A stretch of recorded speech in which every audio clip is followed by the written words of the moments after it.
Hello and welcome to another booktube video from me, Lauren, from Lauren and the Books. I'm back, bitches! Took a month off, took February off just for a bit of a chill. I've been bloody gagging to get back to making videos, but it's been lovely to have a little break. And yeah, how were your Februarys? Tell me what you've been up to. Today is my March TBR, so I'm going to be talking about the books that I am planning on reading in the month of March. Look at me with my hands on my hips. She's certainly back in town. So I'm going to be talking about the books that I am reading in the month of March. The month, I guess, will be split into two sort of sections of reading, one of which I can discuss with you now, one of which I can't discuss until the 3rd of March, but more to come on that. So, during the month of March, the Irish Readathon is going ahead, as it did last year. I joined in last year. I very much enjoy this readathon. You all know I love Ireland. You all know I like it over there. I like the tea. I like the people.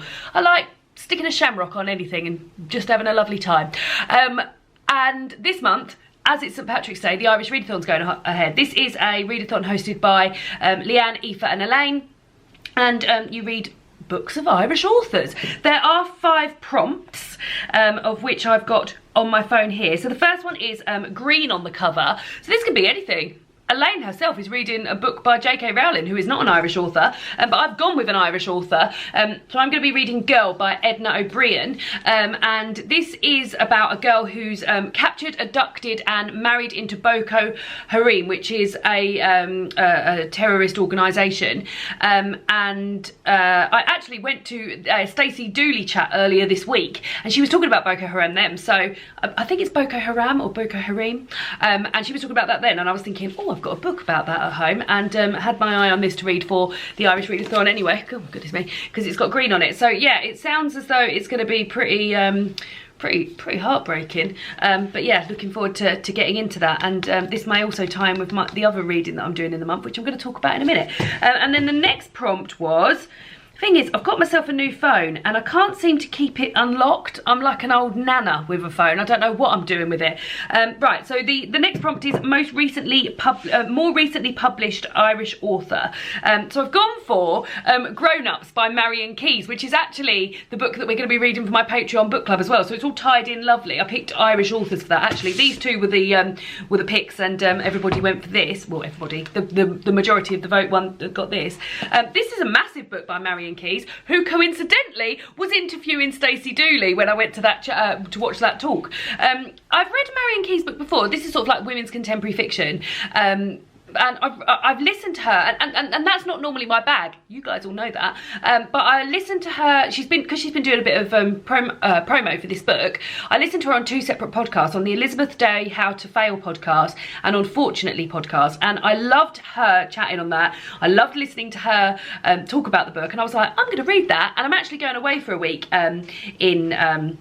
in March, and I thought I'll take this with me because it's going to be a holiday. I'm going to Centre Parks with my family, and there's going to be there's events that are happening there. So we're playing a bit of badminton, we're doing a bit of pottery making and things. So I thought I'll take one big book, and then that'll be nice to sort of like dip in and out of that as the week goes. So I'm going to take this away with me, and yeah, I'm really looking forward to it. You follow the Casey family, who all seem on the surface like lovely time, etc. But it says under the surface though, conditions are murkier. While some people clash, other people like each other far too much. So yeah, I'm looking forward to it. I love a family saga anyway. So yeah, very much looking forward to reading this, and that is for the more recently published Irish author. Now the next one is a prize winner, and I don't have it here with me, but I'm going to, it's a re-listen, it's a reread for me, a re-listen in fact. Can you see the, I've got marks on my face where the beautiful sunshine's coming in. It was snowing this morning, I've just been for a run and it was the windiest ever, and now it's beautiful sunshine. What is this British weather, I tell you?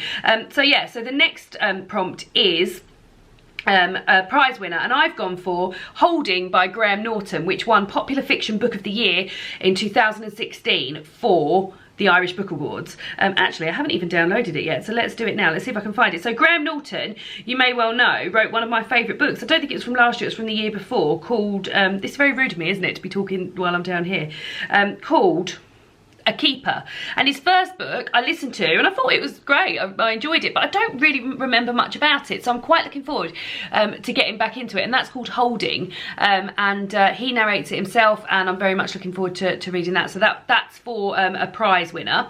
Then the next prompt is, I'm going to stop looking at my phone now. The next prompt is queer characters or a queer author. Well, I've gone for both. So I've got Stir Fry, which is a novel by Emma Donoghue. I couldn't get this new anywhere. This is a second-hand copy I bought online, and actually it's come all the way from America, I think, because it says here $11 on the back and then $2 here. And this is a sort of lesbian coming of age story, it sounds like. I'll read the back out to you, because I don't think I've ever heard this well, actually, I say that, I don't think I've ever heard this mentioned on this on BookTube, and then Leanne mentioned it in her LGBTQ plus recommendations for the Irish Readathon. So until then I hadn't heard of it, but let's read it. So it says, 17 and sure of nothing, Maria has left her parents' small town grocery for university life in Dublin. An ad in the student union, 2 females seek flatmate, no bigots, leads Maria to a home with warm roof and wickedly funny Yale, I think it is, students who are older and more fascinating than she'd expected. But one day something Maria glimpses by accident blows her mind open, and she is forced to question everything she thought she knew about sexuality. A poignant, funny and sharply inciting coming of age story. Said that, didn't I? I've obviously read that off the back of there. Stir Fry is a lesbian novel that explores the conundrum of desire arising in the midst of friendship and pros feminist ideas of sisterhood and non-possessiveness. Sounds bloody brilliant, doesn't it? So yeah, looking forward to reading that. So that's for my queer author or characters. And then the last prompt is a book under 150 pages. I've really struggled with this. Really struggled to find an Irish book under 150 pages.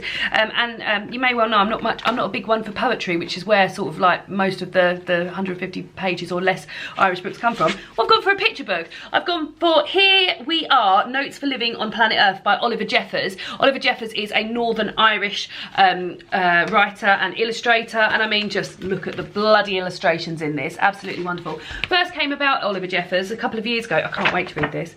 Oh, look at the sea scene. A couple of years ago, Books in My Bag sent me one of his books as part of the Books in My Bag scheme. So very much excited to read this, and I got this out from the library. So those are my books. Those are the books that meet the prompts for the Irish Readathon, but I've got 2 more out from the library here. The first one is Maggie O'Farrell, The Vanishing Act of Esme Lennox. Now, I've read a few Maggie O'Farrells and always very much enjoyed them, and I went to the library and this was one on the shelf, so I was like, oh, I'll pick that up as well. This is set in Edinburgh in the 1930s. And again, it's sort of like family saga type thing, following the Lennox family. They're having trouble with their youngest daughter. She's outspoken, unconventional, and repeatedly embarrasses them in polite society. Something will have to be done. And then years later, a young woman named Iris Lockhart receives a letter informing her that she has a great aunt in a psychiatric unit who's about to be released. And that is Esme Lennox. So that, and then also, I think, I can't remember if it was Aoife or Leanne that mentioned this, but I saw if my library had a copy, and I did. This is an anthology of Irish women writers called The Long Gaze Back. I got it in the big font edition, because that was the only one they had at the library. But it's got authors in it such as Anne Enright, Evelyn Conlon, Mary Lorne. Some I've heard of and some I haven't, and it's sort of, I don't know if it's short stories or essays. Can I find out more? It just says an anthology. Yeah, I think it's a mixture. So yeah, very much looking forward to reading that. I wonder when this is from. Let's have a look. When was it published? 2015. So yeah, so that's that. So those are the books that I've got my hand. And then I also have on my Audible, I listened to it a few years ago, Girls Will Be Girls by Emma O'Toole, which is a book about feminism, which I really loved the first time I read it, and I've been meaning to get back to it. So that's another potential. So Irish Readathon reading, I don't know where to go, because I'm either here in the sunshine or here in there. What shall I do to stop so you don't all get annoyed? I mean, should we just go with it? Let's just do it, style it out.